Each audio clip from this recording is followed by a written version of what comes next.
ಕೇಂದ್ರದಲ್ಲಿ ಯಾರು ಭೇಟಿಯಾಗಿದ್ದಾರೆ? ಹಾ, ಎಸ್. ನೋಡಿ, ಎಲ್ಲರೂ ಹೋಗಿ ಮನವಿಗಳು ಕೊಡ್ತಾರೆ. ನಾವು ಡೆಲ್ಲಿಗೆ ಹೋಗಿ ಸ್ಟ್ರೈಕು ಮಾಡಿದ್ದೀವಿ. ಮನವಿಗಳಿಗೆ ಯಾವಾಗ ಇವ್ರು ಸ್ಪಂದಿಸಲ್ವೋ ನಾವು ಡೆಲ್ಲಿಯಲ್ಲೇ ಹೋಗಿ ಜಂತರ್ ಮಂತರ್ ಹತ್ರ ಸ್ಟ್ರೈಕು ಮಾಡಿದ್ದೀವಿ. ಆದರೂ ಇವರು ಸ್ಪಂದಿಸಿಲ್ಲ ಕುಮಾರಸ್ವಾಮಿ ಅವರು. ಮತ್ತು ವೈಯಕ್ತಿಕವಾಗಿ ತುಂಬ ಜನ ಸಚಿವರು ಭೇಟಿ ಮಾಡಿದ್ದು ಇದೆ. ತಾವು ಮಾಧ್ಯಮಗಳಲ್ಲಿ ಯಾವ ಕಾರಣಕ್ಕೆ ಭೇಟಿ ಮಾಡಿದ್ರು ಅನ್ನೋದು ಸುದ್ದಿ ಆಗಿದೆ. ಬಟ್ ಕುಮಾರಸ್ವಾಮಿ ಅವರಿಗೆ ನಾವು ಭೇಟಿ ಮಾಡ್ತೀವಿ. ಒಂದು ಆಸ್ಪೆಕ್ಟ್, ಅವ್ರು ರಾಜ್ಯದಿಂದ ಗೆದ್ದವರಲ್ವಾ, ನಮ್ಮ ರಾಜ್ಯದ ಬಗ್ಗೆ ಪ್ರೀತಿಯಲ್ಲಿದೆ. ನಾನು ಕುಮಾರಣ್ಣ ಅವ್ರನ್ನ ಕೇಳಬೇಕು ಅಂತ ಆಸೆ, ಪ್ರಹ್ಲಾದ್ ಜೋಶಿ ಸಾಹೇಬ್ರನ್ನ ಕೇಳಬೇಕು ಅಂತ ಆಸೆ. ನಾನು ನನ್ನ 2 ವರ್ಷದ ರಿಪೋರ್ಟ್ ಕಾರ್ಡು ಮೊನ್ನೆ ಮುಂದೆ ಇಟ್ನಲ್ಲ, ನಾನು ಅವ್ರದ್ದು ಸಂಸದದ ರಿಪೋರ್ಟ್ ಕಾರ್ಡ್ ಕೇಳ್ತಿದ್ದೀನಲ್ಲ. ಏನಾದರೂ ಮಾತಾಡಿದ್ರೆ ಆಪರೇಷನ್ ಸಿಂಧೂರ್ ಅಂತಾರೆ, ಏನಾದರೂ ಮಾತಾಡಿದ್ರೆ ಮೋದಿ ಅಂತಾರೆ. ನೀವು 1 ವರ್ಷದಲ್ಲಿ ಎಷ್ಟು ಅನುದಾನ ಕೊಟ್ಟಿದ್ದೀರಾ, ಎಷ್ಟು ಹೊಸ ಪ್ರಾಜೆಕ್ಟ್ಸ್ ಕೊಟ್ಟಿದ್ದೀರಾ, ನಿಮ್ಮ ರಿಪೋರ್ಟ್ ಕಾರ್ಡ್ ಪಬ್ಲಿಷ್ ಮಾಡಿ. ನಾನು ಮೊನ್ನೆನೇ ರಿಕ್ವೆಸ್ಟ್ ಮಾಡಿದ್ದೆ ನಮ್ಮ ಪ್ರಹ್ಲಾದ್ ಜೋಶಿ ಸಾಹೇಬರು. ರಾಜ್ಯ ಸರ್ಕಾರ ನಮಗೆ ಕೋಆಪರೇಟ್ ಮಾಡ್ತಾನೆ ಇಲ್ಲ ಅಂತ ಕುಮಾರಸ್ವಾಮಿ ಹೇಳ್ತಿದ್ದಾರೆ. ಎಂಬಿ ಪಾಟೀಲ್ ಸರಿ, ಇಲ್ಲ ಅಲ್ಲ, ಅದು ಡಬಲ್ ಸೈಡ್ ಆದರೆ ಮದುವೆ ಆಗೋದು, ಒಂದು ಸೈಡ್ ಇದ್ರೂ ಲವ್ ಆಗುತ್ತೆ.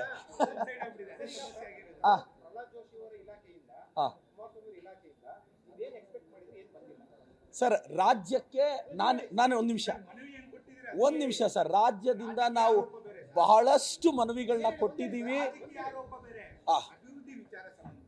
ಒಂದು ನಿಮಿಷ ಸರ್, ನಮ್ಮ ಸಚಿವರು ಬಹಳಷ್ಟು ಮಂದಿ ಡೆಲ್ಲಿಯಲ್ಲಿ ಕುಮಾರಸ್ವಾಮಿ ಅವ್ರನ್ನ ಭೇಟಿ ಮಾಡಿದ್ದಾರೆ. ಸರಿ, ಎಸ್. ಭದ್ರಾ ಮೇಲ್ದಂಡೆಗೆ ನಮ್ಗೆ ಯಾಕೆ ಬಡ್ಜೆಟ್ ಅಲ್ಲಿ ಕಾಸು ಕೊಡಿಸ್ಲಿಲ್ಲ? ಅಪ್ಪರ್ ಭದ್ರಾಗೆ ನಮ್ಗೆ ಯಾಕೆ ಕುಮಾರಸ್ವಾಮಿ ಅವರು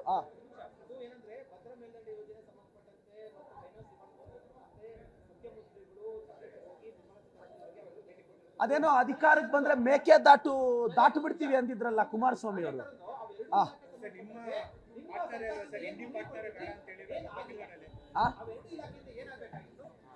ನಮಗೆ ಮೊದಲನೇದಾಗಿ ಕೇಂದ್ರದಿಂದ ಬರ್ತಕ್ಕಂಥ ಎಲ್ಲ ಅನುದಾನನ ಕೊಡಿಸೋ ಜವಾಬ್ದಾರಿ ರಾಜ್ಯದಿಂದ ಎಲೆಕ್ಟ್ ಆಗಿರೋ ಈ ಇಬ್ಬರು ಹಿರಿಯರದು. GST ಅಲ್ಲಿ ನಮಗೆ ಮೋಸ ಆಗಿದೆ.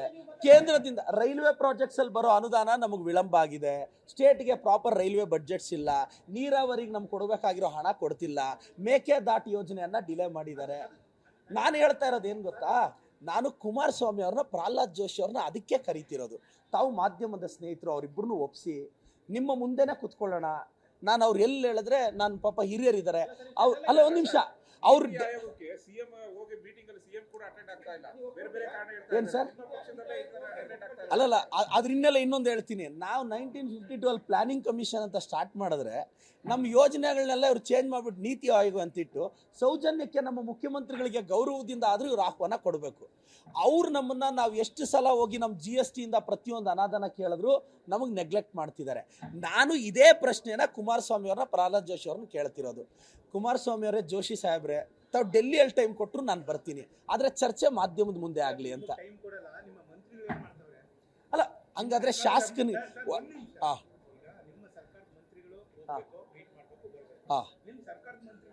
ತುಂಬಾ ಜನ ಹೋಗಿ ಭೇಟಿ ಮಾಡಿದ್ದಾರೆ, ಹೋಗಿದ್ದಾರೆ. ಇಂಡಸ್ಟ್ರಿಯಲ್ ಮಿನಿಸ್ಟರ್ ಯಾರು ನಮಗೆ? ಅಲ್ಲಲ್ಲ, ಇಂಡಸ್ಟ್ರಿಯಲ್ ಮಿನಿಸ್ಟರ್ ನಮ್ಗೆ ಯಾರು? ಒಂದು ನಿಮಿಷ, ಇಂಡಸ್ಟ್ರಿಯಲ್ ಮಿನಿಸ್ಟರ್ ಹೋಗಿ ಇಂಡಸ್ಟ್ರಿಯಲ್ ಮಿನಿಸ್ಟರ್ನ ಭೇಟಿ ಮಾಡ್ತಾರೆ. ಈ ಕುಮಾರಸ್ವಾಮಿ ಅವ್ರಿಗೆ ನಾನು ಅಪಾಯಿಂಟ್ಮೆಂಟ್ ಕೇಳ್ತಾ ಇದ್ದೀನಲ್ವಾ, ದಯವಿಟ್ಟು ಅವ್ರು ಕೊಡ್ಲಿ ಅಂತ ಭಾವಿಸ್ತೇನೆ. ಅಲ್ಲ, ಅಪಾಯಿಂಟ್ಮೆಂಟ್ ಅಂದ್ರೆ ಹಾಗಲ್ಲ. ನಾನು ಖಂಡಿತವಾಗೂ ಶಾಸಕನಾಗಿ ಪತ್ರ ಬರೆದ್ರೆ ಅವ್ರಿಗೆ ಟೈಮ್ ಕೊಡ್ತಾರೆ. ನಾನೀಗ ಕುಮಾರಸ್ವಾಮಿ ಅವರಿಗೆ ಪತ್ರದ ಮುಖಾಂತರ ಪ್ರಹ್ಲಾದ್ ಜೋಶಿ ಸಾಹೇಬ್ರಿಗೆ ಬಹಿರಂಗ ಚರ್ಚೆಗೆ ಆಹ್ವಾನ ಕೊಡ್ತಿದ್ದೀನಿ. ಅಲ್ಲ ಸರ್, ಈಗ ನಿಮಗೆ ಹೆಂಗೆ ಡೌಟ್ಸ್ ಇದೆಯೋ ನನಗೂ ಡೌಟ್ಸ್ ಇದೆ. ಕುಮಾರಣ್ಣ, 1 year ಇಂದ ನೀವು ನಮಗೆ ಸ್ಟೇಟ್ಗೆ ಏನು ಕೊಟ್ಟಿದ್ದೀರಾ ತಿಳ್ಕೋಬೇಕು ಅನ್ನೋ ಕುತೂಹಲ ಇದೆ. ಕುಮಾರಣ್ಣ ಅವ್ರ ಚರ್ಚೆಗೆ ಬಂದಾಗ ನಾನು ಕೇಳಿರೋದೆಲ್ಲ ಎತ್ಕೊಂಡೋಗಿ ಮುಂದೆ ಇಡ್ತೀವಿ, ಅವ್ರು ಕೊಟ್ಟಿರೋದೆಲ್ಲ ನಮ್ಮ ಮುಂದೆ ಇಡಲಿ. ಸರ್, ಏನಿಲ್ಲ, ಕ್ಯಾಬಿನೆಟ್ ನಡೆಯೋಕ್ಕೆ ಎಲ್ಲ ಪ್ರಿಪ್ರೇಷನ್ ಆಗಿತ್ತು. ಆದರೆ ತುಂಬೋದಕ್ಕೆ ನಮಗೆ ಫೈನಾನ್ಷಿಯಲ್ ಅಪ್ರೂವಲ್ ಇನ್ನೂ, ಅಂದರೆ ಆ ಪ್ರೋಸೆಸ್ನ ನಾವು ಇನ್ನೂ ಫಾಲೋ ಮಾಡಿರಲಿಲ್ಲ. ಏನಾಗಿತ್ತು, ಕೋಲಾರ ಮೆಡಿಕಲ್ ಕಾಲೇಜ್ ಕೇಳಿದ್ವಿ, ಚಿಕ್ಕಬಳ್ಳಾಪುರಕ್ಕೆ ಎತ್ತಿನೊಳಗೆ ಜಾಸ್ತಿ ಕಾಸು ಕೇಳಿದ್ವಿ. ಮತ್ತು ಅದು ಬಿಟ್ಟು ನಾವು ವೈಯಕ್ತಿಕವಾಗಿ ನನಗೆ ಗೊತ್ತಿರೋ ಪ್ರಕಾರ ಒಂದು 3-4 ಕೋಟಿ 4,000 ಕೋಟಿವರೆಗೂ ಡಿಮ್ಯಾಂಡ್ಸ್ ಇತ್ತು. ಆದರೆ ಸಡನ್ನಾಗಿ ಅದನ್ನು ಸಂಬಂಧಪಟ್ಟ ಇಲಾಖೆಯಿಂದ FDಗೆ ಅಪ್ರೂವಲ್ ಆಗಿ FDಗೆ ಅಪ್ರೂವ್ ಆಗಬೇಕಾಗಿತ್ತು.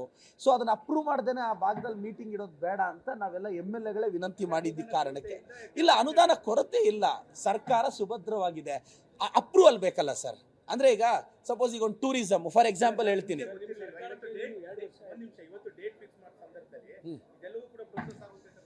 ಇಲ್ಲ, ಡೇಟ್ ಫಿಕ್ಸ್ ಮಾಡಿದ್ರು ನಾವು ಒಂದು 10 ದಿನಕ್ಕೆ ಮುಂಚೆ ಬೈರತಿ ಸುರೇಶ್ ಅಣ್ಣ ಅವ್ರ ಮನೆಯಲ್ಲಿ ಕೋಲಾರ ಡಿಸ್ಟಿಕ್ಕು ಚಿಕ್ಕಬಳ್ಳಾಪುರ ಡಿಸ್ಟಿಕ್ MLAಗಳೆಲ್ಲ ಭೇಟಿ ಮಾಡಿ ನಾವು ಸಬ್ಜೆಕ್ಟ್ಸ್ ಎಲ್ಲ ಡಿಸ್ಕಸ್ ಮಾಡಿದ್ವಿ.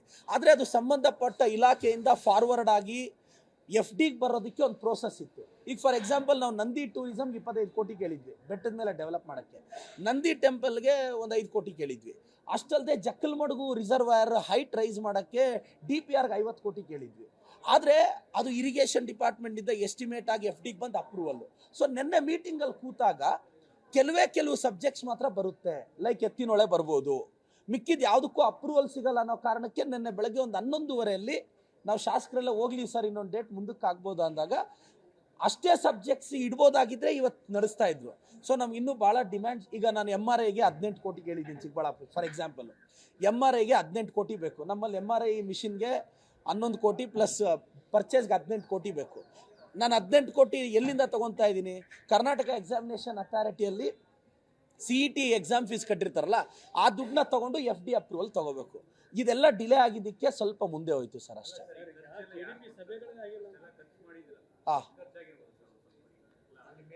ಸರ್ ಅವ್ರನ್ನ ವಿನಂತಿ ಮಾಡಿದ್ವಿ ಸರ್. ಅದೇ ಟೀಮ್ ಏನು ನಾವು ಔಟ್ಸೋರ್ಸ್ ಮಾಡಿದ್ವಿ ಇದಕ್ಕೆಲ್ಲ ನನಗೆ ಗೊತ್ತಿರೋ ಪ್ರಕಾರ ನೆಕ್ಸ್ಟ್ ಮುಂದಿನ ವಾರ ನಡೆಯುವಾಗ ಅವರೇ ಮ್ಯಾನೇಜ್ ಮಾಡ್ತಾರೆ. ನಾವು ನಿನ್ನೆ ನಮ್ಮ ಗಮನಕ್ಕೆ ಬಂದಿತ್ತು.